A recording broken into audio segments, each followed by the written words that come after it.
Thank you very much indeed. I'm delighted to be here talking to so many of you and the team of Autodesk people and resellers at this very, very classy, impressive conference. But the theme of my talk may surprise you just a little bit. It's how you can actually, as the Autodesk team, work less, but also achieve more. As Scott just said, trying harder doesn't work, so let's try trying less. I'm going to stick my neck out and say that most of you here today work much too hard. And as a result of working too hard, you produce much too little result relative to what could be produced. I'm going to reveal a secret, how you, every member of the team, can actually multiply your effectiveness to achieve results that are many times more valuable than you've achieved already, no matter how valuable those things that you've achieved already are. To deploy your energy far more intelligently, to work no harder than you do at the moment, and perhaps quite a lot less hard, while getting results that are not just a bit better than the results today, but are hugely better. The secret to success, I'm going to suggest this afternoon, is to get more from less. More from less. That's really the theme of this last session. And over the next few minutes, we're going to see how. One of my favorite quotations comes rather oddly, perhaps, from a Prussian army officer called General von Manstein, who had this to say about his people. He said, there are only 4 types of officers. First, there are the lazy, stupid ones. Now, did he suggest firing these people? Not at all. He said, leave them alone, they do no harm. Because at least they're lazy.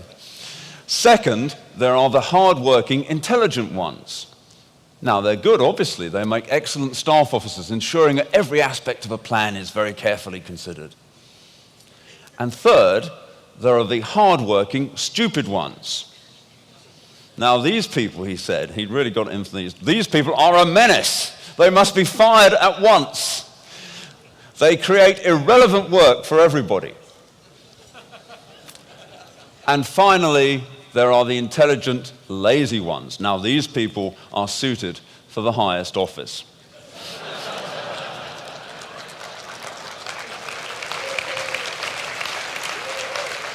So the good general was suggesting that whether you're smart or intelligent, it's actually much better to be lazy. Is this a silly paradox? Well, visualize it. Do you think that Warren Buffett is busy frantically crunching numbers at his desk? Do you think that's what Rupert Murdoch spends his time doing? Do you imagine that Jim Clark does that rather than thinking about boats that he's going to sail? Was the value that Bill Gates added to the world a function of the hours that he put in? Or what about Ronald Reagan, who famously said, it's true hard work never killed anyone, but I figure, why take the chance? Or John F. Kennedy, or Winston Churchill, or Albert Einstein, or Isaac Newton. What all these people do or did was spend time creatively on the few essentials and little or no time on the massive trivia that engulfs all of us most of the time. Most life, especially most business life, is trivia. Don't work to deal with the trivia, work to avoid the trivia. Save yourself for 1 or 2 things each week that are really important in terms of getting results. Spend time deciding what those things are. Then work out how to deal with them. Then spend time considering and reconsidering and preparing, and then go and get to what you want. Because, ladies and gentlemen, few things really matter. But they matter a tremendous amount. These things that really matter are often difficult to find.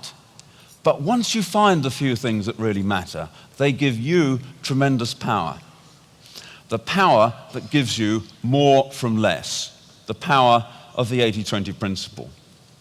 Now let me just say a little bit about that power. The power that can be liberated by the team here. It lies in one phrase, which is finding the vital few in the trivial many. As many of you know, I'm sure, the 80-20 principle asserts that a minority of causes, inputs, or effort usually leads to the great majority of results from those causes. A good benchmark, really a hypothesis, is that 80% of results come from 20% of causes. Typically, a few products, maybe 20%, or often much less than that, account for 80% of a company's sales. More importantly, 20% of sales will account for 80% of profits. And even more important than that, 20% of customers will account for 80% of profits.